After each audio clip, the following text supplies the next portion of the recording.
The Pixel 9 Pro XL is just a bigger Pixel 9 Pro, but that's good enough. It doesn't have exclusive camera features of extra RAM for a boost. It's just got a bigger display and bigger battery. That means the Pixel 9 Pro is an even better pick this year, but it also means that you can choose your Pixel based on the size you like, not the features you need. While Google announced 4 phones at its August 2024 event, the standard Pixel 9 and Pixel 9 Pro XL are the two that hit the market first on August 2020.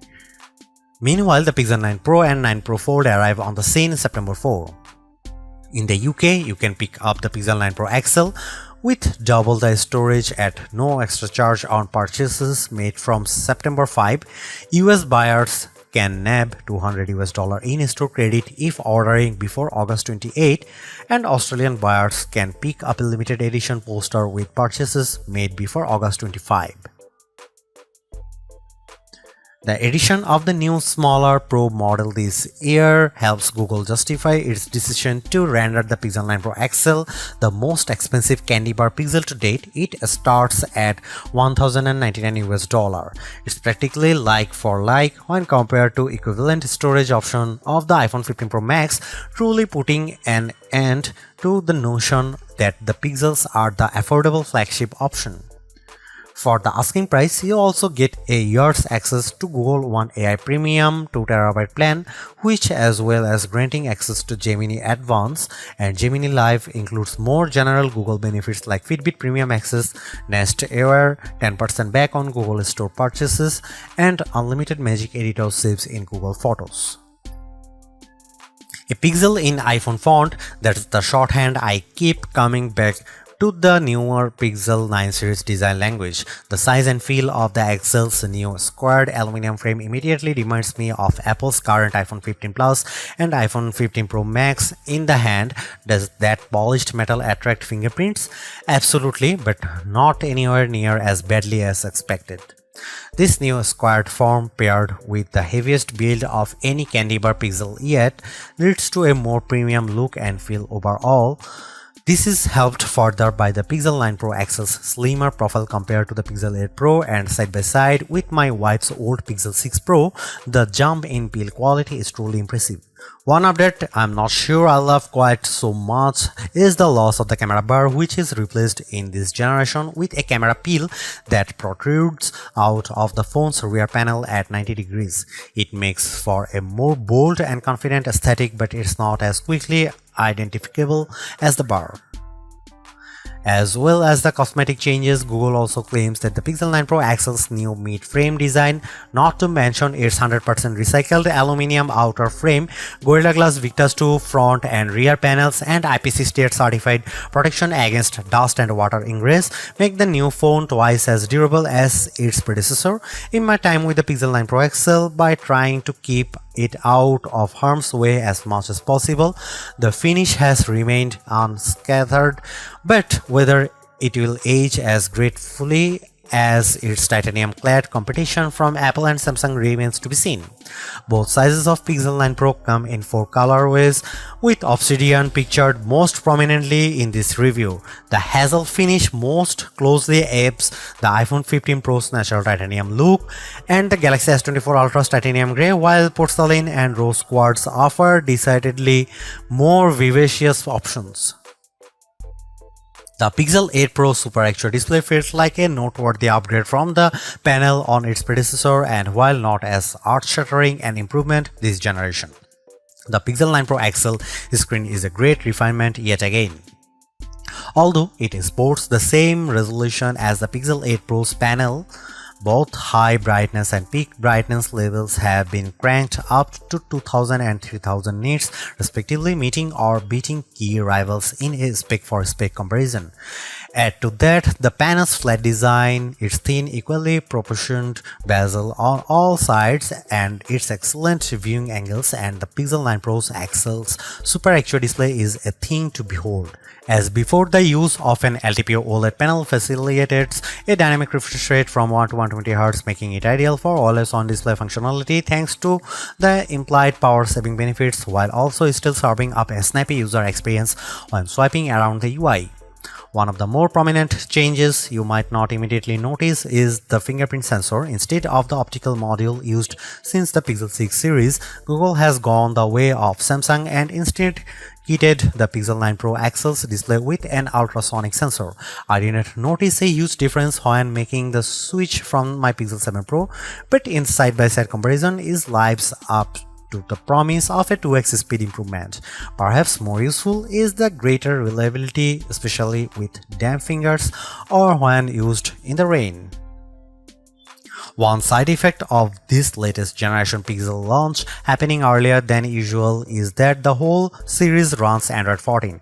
Typically, Google times the arrival of its latest smartphones to coincide with the release of the next Android, but the Pixel 9 debut on the same Android 14 foundation as the Pixel 8. At least the company's even impressive commitment to 7 years of updates persists, meaning the phone's price tag includes excellent long-term support for both future releases of Android and subsequent security patches, an area where many rivals still fall short. As a long-time Pixel user, the look and feel of Android on the Pixel 9 Pro XL is characteristically clean, easily navigable, pleasantly customizable, and dressed with helpful everyday features that aren't guaranteed on other phones. That said, the Pixel 9 Pro XL does get some Pixel exclusive editions that up the ante, all of which lean on Gemini AI. There is a new dedicated weather app that generates dynamic weather reports to make insights into each day's weather more digestible than ever. The ability to drag and drop the various in-app widgets for things like UV index, 10-day forecast, and air quality is a nice perk too. Next up is the new Pixel Screenshot app, which seems like an odd addition at first, but for list makers, students, and journalists, it offers surprising depth. You can add notes to individual screenshots and group them into collections too. The app can index screenshot content across text and images, making it searchable. This allows for semantic search and object recognition, as well as recognizing Wi-Fi passwords and QR code information. Pixel Studio uses an on-device variant of Imagen 3's diffusion-based text-to-image generative AI, allowing you to create imagery seemingly from scratch. You can remix results using predefined style prompts or sculpt off a completely original prompt if you prefer. At launch, Pixel Studio won't render people, but it's fine with objects and animals. It also managed to render legible text without much artifacting, a challenging test that I have seen other image generators fail. Right now, the application proves novel enough, but there is a scope for everything from messaging to graphic design work, depending on your feeling towards the use of AI-generated imagery.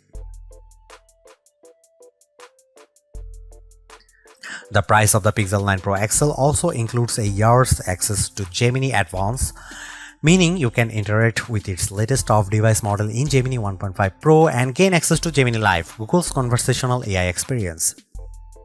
My family tested its abilities on a bean salad recipe, including suggestions on preparation and accompaniments, all without any obvious breaks in conversation or AI hallucinations.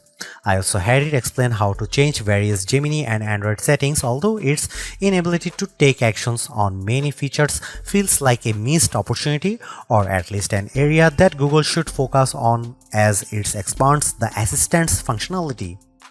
A couple of other sprinkles of AI magic on the Pixel 9 Pro XL include text-based summaries of YouTube videos that I didn't have time to watch and zoom enhance image upscaling. I'm also intrigued by the call notes feature shown off at launch that will summarize phone calls. However, this wasn't ready during review. The most obvious criticism of Gemini on the Pixel 9 Pro is that it feels consistently slower when asked to carry out the same task I would have previously asked for Google Assistant. The trade-off is much richer results and more insight, provided you trust the source data Gemini is pulling from. Nowhere is AI more prevalent across the Pixel 9 Pro XL's user experience than the camera. While it might have gone by machine learning in the early days of the Pixel camera experience, AI-powered post-processing has been the secret sauce that has helped elevate the reputation of the Pixel cameras over the past 4 years, to the point where they regularly sit among the best camera phones. As Google has focused its efforts on AI more directly, the proposition of a Pixel camera has changed somewhat, with capture and editing becoming two distinct facets of the experience. If you are looking for a great all-round camera phone, the Pixel 9 Pro XL is right up there.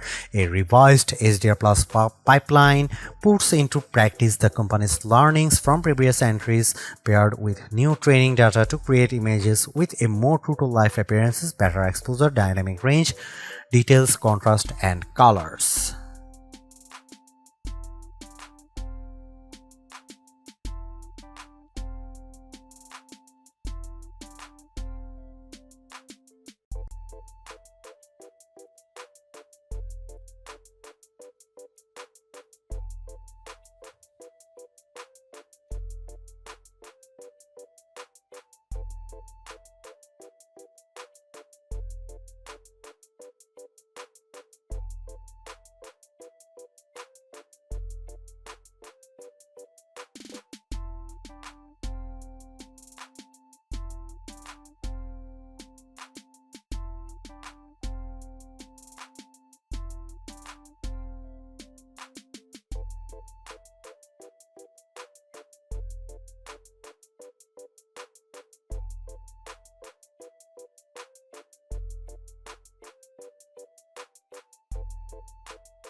Should you buy the Google Pixel 9 Pro XL? Buy it if you want the richest mobile AI experience. Samsung's Galaxy AI is great, but Google's execution with Gemini Advanced is easier, richer, and more fun to use. Buy it if you want an excellent camera phone. The Pixel 9 Pro XL's camera system is a small but appreciated upgraded on its predecessors, highlighted by a new bag of AI-supported tricks you can't get outside of the Pixel family. Buy it if you plan on using this phone for a long time. Still among the best there is Google commitment to 7 years OS and security updates is once again hard to argue with. Don't buy Google Pixel 9 Pro XL if you want fast charging. Battery life is greatly improved, but despite a bump in speed, the Pixel 9 Pro XL's 37-watt wired charging is still well behind what rivals like OnePlus and Xiaomi offer.